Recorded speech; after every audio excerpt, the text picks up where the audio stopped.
Secular பார்வையாளர்களுக்கு வணக்கம். நான் உங்கள் பரத் பேசிட்டு இருக்கிறேன். தாவேகாவுடைய ஆட்சி மிக சிறப்பான ஒரு ஆட்சி. அடேங்கப்பா! எந்த மாரி எங்க அண்ணன் ஆட்சி செய்றாரு. தாய் உள்ளம் கொண்டவரு. அவர் கர்நாடகாவுக்கு போகாமலேயே அங்கேருந்து அணை அப்படியே தொறந்து பீச்சிக்கிட்டு தண்ணி வந்து குதூகலமா வந்து கொந்தளிக்குதே, கொப்புளிக்குதே. இப்படியெல்லாம் கேணத்தனமா ஒரு கூட்டம் பேசிட்டு இருக்கு. ஆக்சுவலா கர்நாடகாவுல அவங்க குடுத்திருக்கக்கூடிய அந்த தண்ணி அப்படிங்கிறது உபரி தண்ணி. அதாவது என்னன்னா, என் கூட ஒருத்தர் இருக்காரு. நான் போயிட்டு சாப்பாடு வாங்கிட்டு வந்து சாப்பிடுறேன். சாப்பிட்டு முடிச்ச மிச்சத்த, "இந்தாங்க தலைவா, நீங்களும் கொஞ்சம் சாப்பிடுங்க" அப்படின்னு தூக்கி குடுக்குறேன்ல. அந்த ஒரு எச்சு பொருள குடுக்குறேன்ல, ஒரு வேஸ்ட் பொருள குடுக்குறேன்ல, அதுதான் அந்த கணக்கு. கர்நாடகா அரசாங்கம், தமிழ்நாட்டு மக்களுக்கு தேவையான நீர நாங்க குடுப்போம்ன்னு சொல்லி அவன் தண்ணி தொறந்து விடல. அது தொறந்து குடுங்கன்னு சொல்லி இங்க இருக்கக்கூடிய முதலமைச்சர் வாய் தொறந்து எதுவும் பேசல. இன்னைக்கு நீதிமன்றத்துக்கு போயிருக்கிறாங்க. அணை தொறந்து தமிழகத்துக்கு தேவையான தண்ணீர வந்து கர்நாடக அரசாங்கம் குடுக்கணும்னு சொல்லி இன்னைக்கு நீதிமன்றம் போயிருக்கு தமிழ்நாடு அரசாங்கம். விஜய் தலைமையிலான இந்த அரசாங்கம். ஆனா, இன்னும் விஜய் ஒரு சாதனையுமே புடுங்கல. அதுக்குள்ளயும் அவன் குடுத்த அந்த வேஸ்ட் பொருள பார்த்து நீங்கலாம் உட்கார்ந்துட்டு எங்க அண்ணன் செஞ்ச சாதனை. விதியுடன் மோது விஜயுடன் மோதாதே. இப்படிலாம் நீங்க டயலாக் எழுதிக்கிட்டு சுத்துறீங்க. இதனால தான் உங்கள அக்மார்க் தற்குறின்றோம். அவன் குடுக்கிறது உபரி தண்ணீர்ரா. உபரி தண்ணீர்னா என்ன தெரியுமா? ஒரு ஓவர்ஃப்ளோ ஆகுது. இதுக்கு மேல கொள்ளளவு அவனுக்கு கிடையாது. அப்படின்ற சூழல்ல, அவனால தேக்கி வச்சா அவன் டேம் உடைஞ்சிரும்ன்ற ஒரு சூழல்ல, அவன் தண்ணிய தொறந்து விட்டுருக்கான். அப்ப கூட தொறந்து விட்ட தண்ணி அப்படிங்கிறது நம்ம கேட்ட அளவு தண்ணி கிடையாது. வேஸ்ட்டா போற தண்ணிய நம்ம குடுத்திருக்கிறான். பிச்ச போட்டுருக்கிறான். உங்க அண்ணன் இதுவரைக்கும் ஒண்ணுமே பண்ணல. பிரச்சனையே அதுதான். உங்க அண்ணன் எதுவுமே பண்ணல. நல்லா கவனிங்க. இவரு தான் வந்து தாவேகா ஆட்சியினுடைய நீர்வளத்துறை அமைச்சர். பார்க்க தான் கொஞ்சம் நீரியான சைஸ்ல இருப்பாரே தவிர, இவர் வந்து நீர்வளத்துறை அமைச்சர். இவர்கிட்ட வந்து பத்திரிகையாளர் கேள்வி கேட்குறாங்க. சார், இந்த மாதிரி காவேரி நதி நீர் பிரச்சனை அங்க வந்து அப்படி சொல்லிட்டு இருக்காங்க. தண்ணி தர முடியாதுன்றாங்க. இங்க தாவேகா அரசாங்கத்தோட நிலைப்பாடு என்ன? நீங்க வந்து நீர்வளத்துறை அமைச்சர், உங்களோட நிலைப்பாடு என்ன? அப்படிலாம் மாத்தி மாத்தி சரமாரியா கேள்விகள போட்டு தாக்குறாங்க. தலைவரு அப்படியே சிரிச்ச மேனிக்கு பல்ல 32 பல்லையும் வீன்னு காமிச்சுக்கிட்டு, மண்டைய டிங்கிரு டிங்கிரு டிங்கிரு டிங்குன்னு ஆட்டிக்கிட்டு, மலண்ட ஐயா தம்பி டுர்ரு அப்படின்னு கிளம்பிக்கிட்டு இருக்காரு. தாவேகா அரசாங்கம் விஜய் அவர்கள் எதுக்காக இந்த நபரை வந்து தேர்ந்தெடுத்தாரு நீர்வளத்துறை அமைச்சரா எனக்கு தெரியல. ஏன்னா இவருடைய வேலை என்ன தெரியுமா? விஜய் அவர்களை இட்டுன்னு வந்து இட்டுன்னு போறதுதான் அவருடைய வேலை. இப்படி விஜய் அவர்களை இட்டுன்னு வந்து இட்டுன்னு போகக்கூடிய ஒரு நபருக்கு நீர்வளத்துறை அமைச்சர்ன்ற ஒரு போஸ்டிங்கை கொடுத்து, இன்னைக்கு அந்த போஸ்டிங்கை தான் கட்டுப்பாடுல வச்சிருக்கோம் அப்படின்ற ஒரு காரணத்துக்காக இந்த ஆள் படுற பாடுங்கிறது பெரும்பாடா இருக்கு.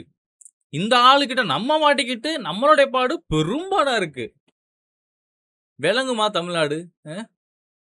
இது வரைக்கும் தமிழ்நாடு அரசியல் களத்துல ஒரு நீர்வளத்துறை அமைச்சர்கிட்ட பத்திரிகையாளர் கேள்வி கேட்டு தமிழ்நாட்டினோட விவசாயிகள் தொடர்ந்து நீர் வரலன்னு சொல்லி தண்ணீருக்காக போராட்டம் பண்ணிட்டு இருக்கிறாங்க.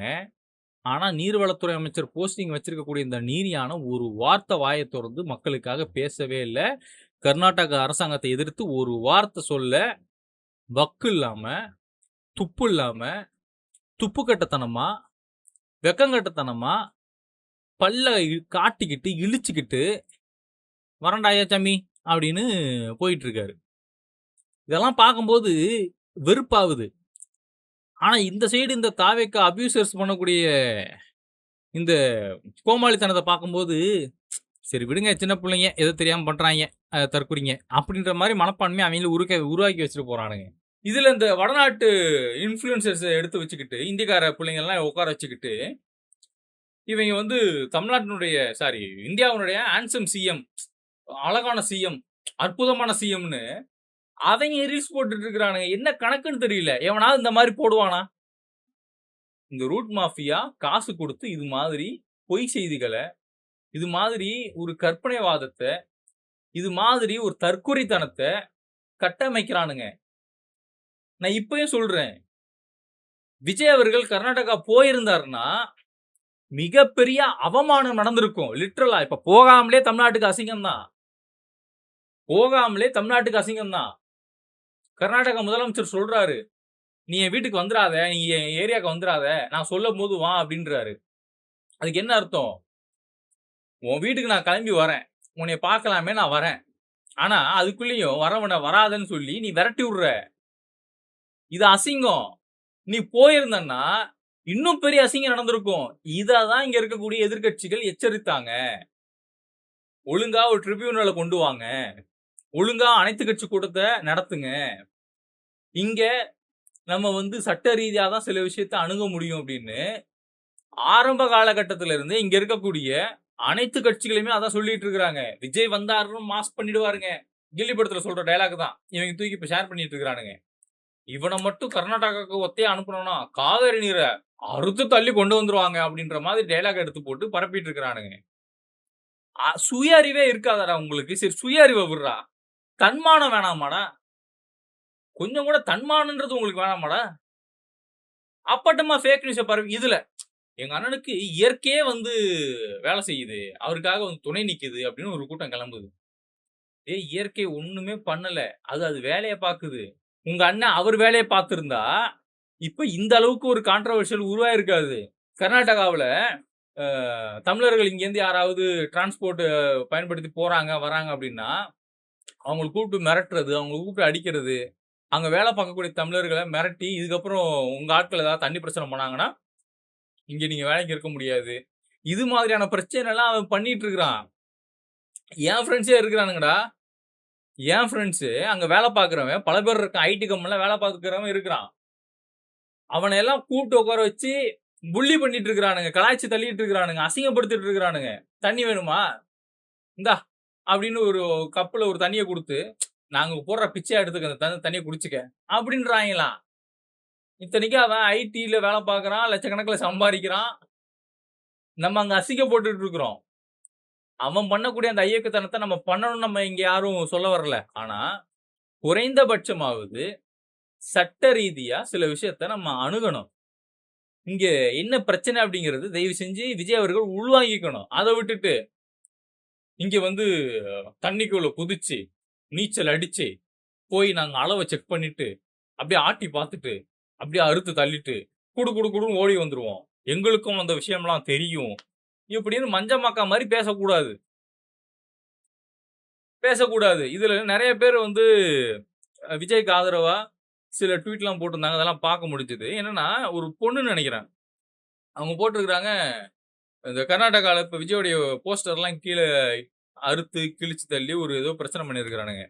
அத பார்த்துட்டு அந்த பொண்ணு கோட் பண்ணி போடுறா, "இத மட்டும் நீ தமிழ்நாட்டுல பண்ணியிருந்தன்னா, தக்காளி எங்களுக்கு குடிக்க தண்ணியே தேவையில்லடா. உன்னைய நாங்க என்ன பண்ணியிருப்போம் தெரியுமாடா?" அப்படின்னு அந்த புள்ள போடுது. சரி குடிக்க தண்ணி வேணாம். கழுவ தண்ணி வேணும்ல, என்ன பண்ணுவ? என்ன பண்ணுவீங்க? இதெல்லாம் தற்குறித்தனமா இல்ல? குடிக்கிற தண்ணி. விவசாயம் நீ இன்னைக்கு சோறு திங்கிறல்ல, சோறு தானே திங்கிறீங்க எல்லாரும். அதுக்கான வேலையா விவசாயி, அவன் நெல்ல அறுவடை பண்ணாதான் நமக்கு சோறு கிடைக்கும். அவன் நெல்ல அறுவடை பண்ணணும்னா, அவன் பயிர விளைவிக்கணும்னா, அதுக்கு தண்ணி தேவ. டேய் டெல்டாவே வறண்டு போய் கிடக்குதுடா. டெல்டாவே வறண்டு போய் கிடக்குது. இப்ப அவன் தொறந்து விட்டுருக்க தண்ணி அப்படின்றது, காவேரியில நமக்கு இப்ப வந்திருக்க தண்ணி அப்படின்றது, நம்ம கேட்ட அளவும் கிடையாது. அது நமக்கானதும் கிடையாது.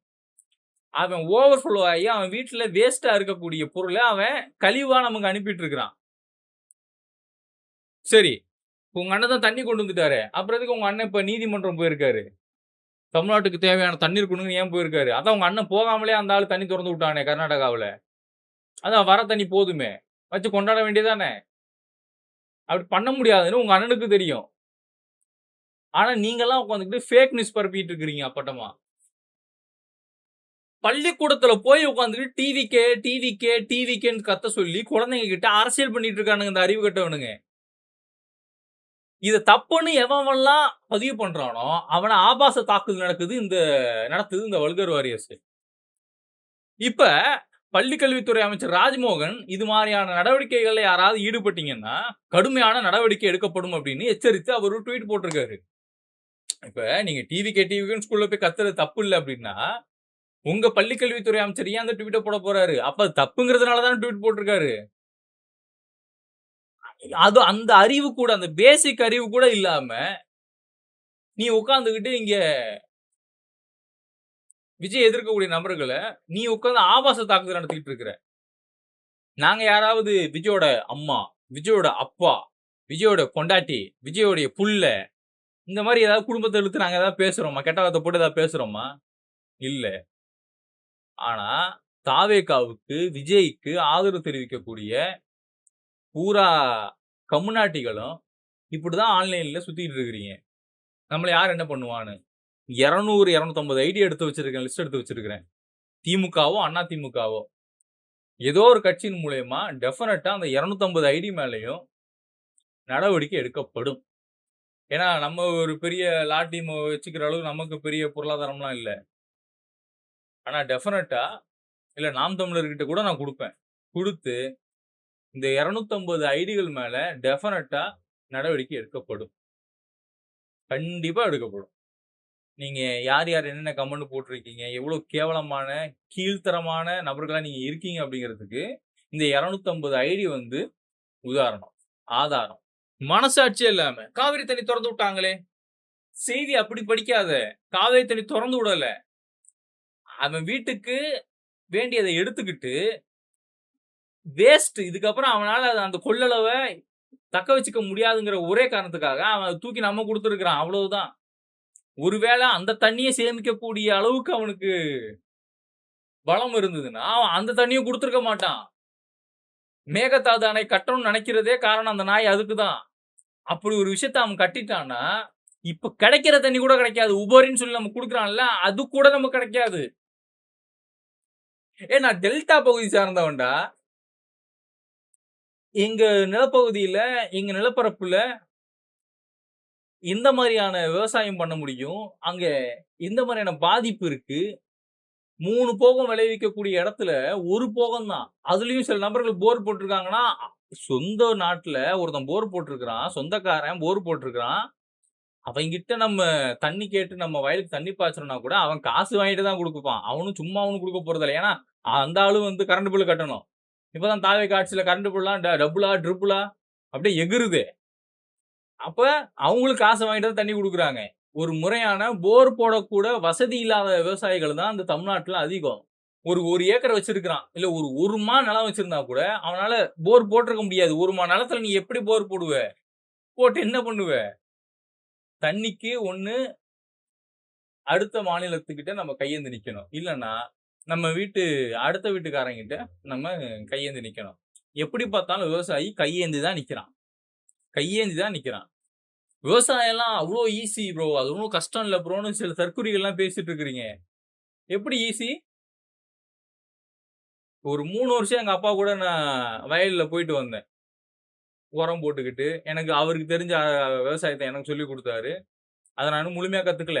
ஏதோ எனக்கு ஓரளவுக்கு தெரியும்னு வச்சுக்க. நெல்லு வரைக்க தெரியும், உரம் போட தெரியும், இது தண்ணி கட்ட தெரியும், பாத்தி கட்ட தெரியும், வரப்படிக்க எனக்கு ஓரளவுக்கு தெரியும். அந்த அளவுக்கு பெர்ஃபெக்ட்டாலாம் வரப்படிக்க நமக்கு தெரியாது. ஏதோ நமக்கு தெரியும்னு வச்சுக்க. அந்த உரம் போடக்கூடிய அந்த யூரியா போடக்கூடிய அந்த தண்ணீல ஒரு ரவுண்டு போயிட்டு திருப்பி நம்ம நடந்து வருவோம். அதுல பொத்து போன காலு. எனக்கு இப்போ வரைக்கும் கால்ல வெடிப்புங்கிறது, என் ஸ்கின் டேமேஜ் ஆகி இப்போ வரைக்கும் எனக்கு பிரச்சனை இருக்கு. விவசாயம்லாம் சாதாரண வேலை இல்ல. மருந்து கேன தூக்கி மாட்டிட்டு நீ அடிச்சுக்கிட்டே போணும். அந்த நீ மருந்து மாட்டுற அந்த டேங்க்கு பழைய டேங்கா இருந்தா இங்க பம்ப் பண்ணிக்கிட்டே நீ அடிச்சுட்டே போணும். கை கடுத்து தொலையும்.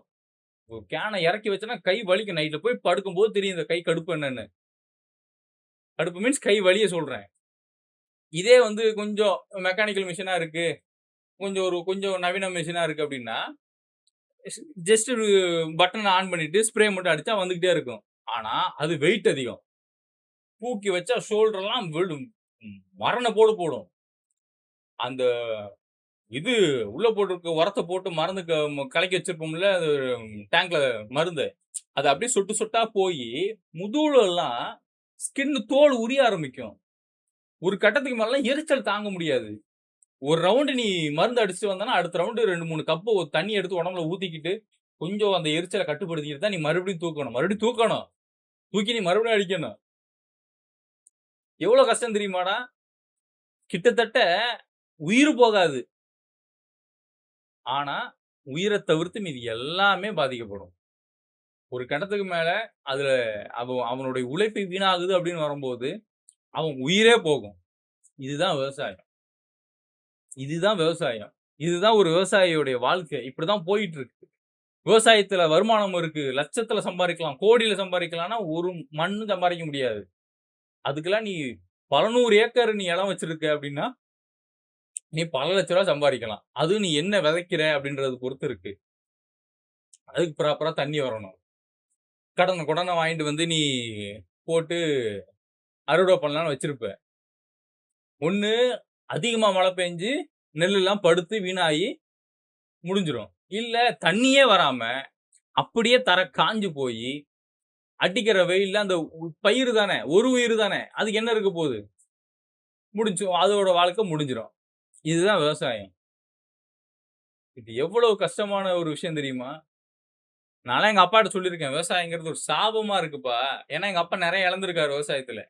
சாபமா இருக்குப்பா. அத விட்டுருவோம். நம்ம போய் வேற ஏதாவது ஒண்ணு பண்ணுவோம் அப்டின்னா, "என்னப்பா பண்ண சொல்லுவன்னு?" கேட்பாருங்க. "என்னப்பா பண்ண சொல்லுவ?" அப்டிம்பாரு. என்ன பண்ண முடியும்? விவசாயத்த விட்டா என்ன பண்ண முடியும்? ஒரு விவசாயிக்கு அத விட்டா வேற என்ன தெரியும்? உங்க அண்ணனுக்கு இப்ப முதலமைச்சர் ஆயிட்டாரு. முதலமைச்சரா ஒண்ணும் தெரியல. சரி ஏதோ கத்துக்கிறாரு. இப்போ அடுத்த எலக்ஷன்ல அவர் முதலமைச்சர் ஆகலன்னா நடிக்க போயிடுவாரு. கையில ஒரு தொழில் வச்சிருக்காரு. உங்க அண்ணனுக்கு என்ன பிரச்சனை? இப்ப இருக்கக்கூடிய அமைச்சர்கள்லாம் தோத்து போயிட்டாங்கன்னா, அடுத்த பீரியட்ல விஜய் படத்துக்கு பிளாக்ல டிக்கெட் விக்க ஆரம்பிச்சுருவாங்க. அவங்களுக்கு என்ன பிரச்சனை? இங்க உயிர குடுக்கக்கூடிய எங்களுக்கு தானே பிரச்சனை. நான் வந்து பொறக்கல. ஆனா அடுத்த ஜென்மத்துல பொறப்பேன். பொறந்து விவசாயத்த அழிக்க போறியா? அழிக்க போறியா? ஆல்ரெடி உன் ஆட்சியில விவசாயிகள் தினந்தோறும் அவங்க பாடுபட்டுட்டு இருக்கிறாங்க. குடுத்த வாக்குறுதிய நிறைவேத்த முடியாத ஒரு வக்கற்ற ஒரு அரசாங்கம் தான் இந்த தாவேகா அரசாங்கம். ஒரு வக்கற்ற முதலமைச்சர் தான் இந்த ஜோசப் விஜய். இன்னைக்கு காவேரி தண்ணிக்காக இங்க இருக்கக்கூடிய விவசாயிகள் போராட்டம் பண்ணிட்டு இருக்கிறாங்க.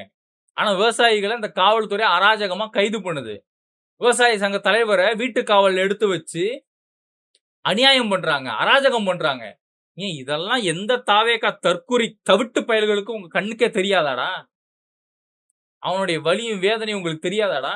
தெரியாது. ஏன்னா, நீ கையில காசு இருக்குன்ற திமிருல, கடையில போய் அரிசி ஈஸியா கிடைக்குது. காச குடுத்தா அரிசி கிடைக்குதுன்ற ஒரு திமிருல, நீ வீட்ல பொங்க வச்சு அதுவும் உனக்கு சோறு பொங்க கூட தெரியாது.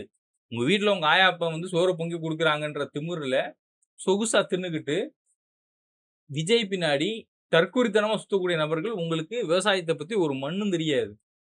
ஒரு மண்ணும் தெரியாது. இங்க எல்லாரும் விவசாயிகள் அப்படின்னு வந்தோம்னா, நெல் விவசாயிகள மட்டும் தான் நம்ம மென்ஷன் பண்றோம். தென்னை விவசாயிகள் இருக்காங்க. அவங்களுடைய கஷ்டம் எவ்வளவு பெரிய கஷ்டம் தெரியுமா? பனை விவசாயிகள் இருக்காங்க. அவங்களுடைய வாழ்வாதாரம் அழிவ நோக்கி போயிட்டு இருக்கு தெரியுமா?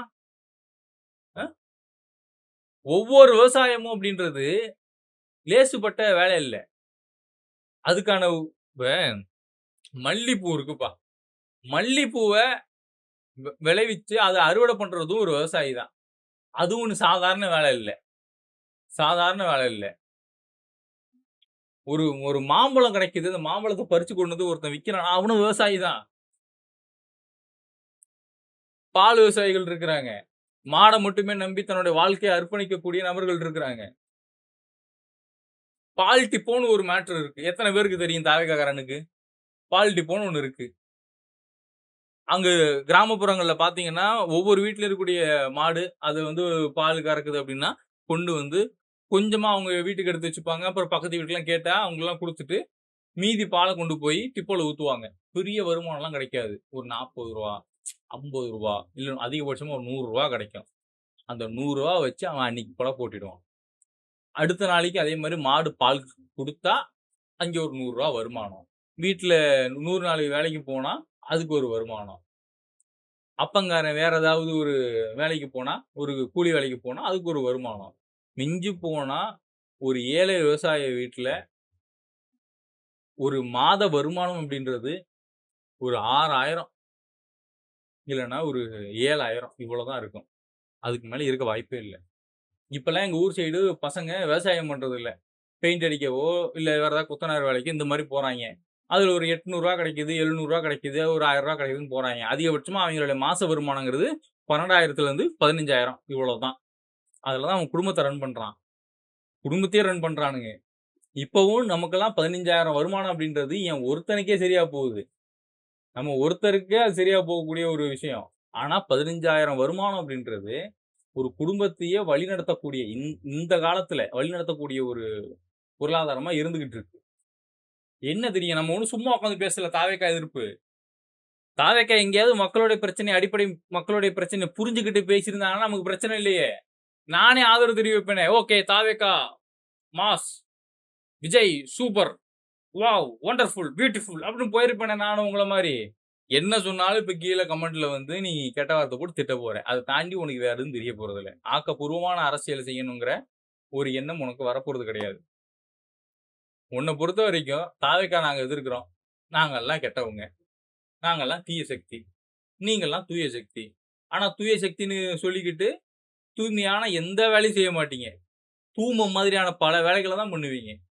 அடுத்தெல்லாம் பேசினா எனக்கு விஜய் மாரி அப்புறம் நல்லா வாயில வந்துரும் போல. அந்த அளவுக்கு வெறியேத்துறானுங்க இவனுங்கலாம். மக்கள் புரிஞ்சுக்கோங்க. தாவேகா அரசாங்கத்தினுடைய ஆட்சியில விவசாயிகள் கொல்லப்படுறாங்க. வலுக்கட்டாயமா கைது செய்யப்படுறாங்க. அராஜக போக்குல இந்த தாவேகா அரசாங்கம் விவசாயிகள கையாளுது. சர்வாதிகார மனப்பான்மையில இந்த விவசாயிகள இந்த தாவேகா அரசாங்கம் கையாளுறாங்க. மக்கள் புரிஞ்சுக்கோங்க. விவசாயிகள் தயவு செஞ்சு புரிஞ்சுக்கோங்க. நமக்கான ஒரு ஆட்சி வரணும் அப்படிங்கிறது தான் நம்மளுடைய ஒரே எண்ணம். ஏன்னா, நானும் ஒரு விவசாயி அப்படின்ற ஒரு காரணத்தினால சொல்றேன். நானும் ஒரு விவசாயின்னா, என்ன பின்ன விவசாயமா பார்க்குறேன்னு பல பேர் கேட்பான். எங்க வீடும் விவசாயம் தான் பார்க்குது. நானும் ஊருக்கு போனா எங்க அப்பா கூட உடனே போய் நிக்கிறேன். நாளைக்கு எனக்கு வேற எந்த வருமானமும் இல்ல. எனக்கு கார்ப்பரேட் நிர்வாகத்த எனக்கு புடிக்கல அப்டின்னா, நானும் வீட்ல போயிட்டு எனக்கு இருக்க எங்க அப்பா உடைய விவசாயத்த நானும் கையில எடுத்து, நானும் அந்த விவசாயத்த தான் பண்ண போறேன். அதனால நான் விவசாயின்னு சொல்லிக்கிறதுல எனக்கு எந்த அசிங்கமோ, அவமானமோ கிடையாது. மக்கள் புரிஞ்சுக்கோங்க. விவசாயிகள் தெரிஞ்சுக்கோங்க. இதுதான் நம்மளுடைய தலையெழுத்து. என்னோட இணைந்திருக்கும் அனைத்து உறவுகளுக்கும் நன்றி.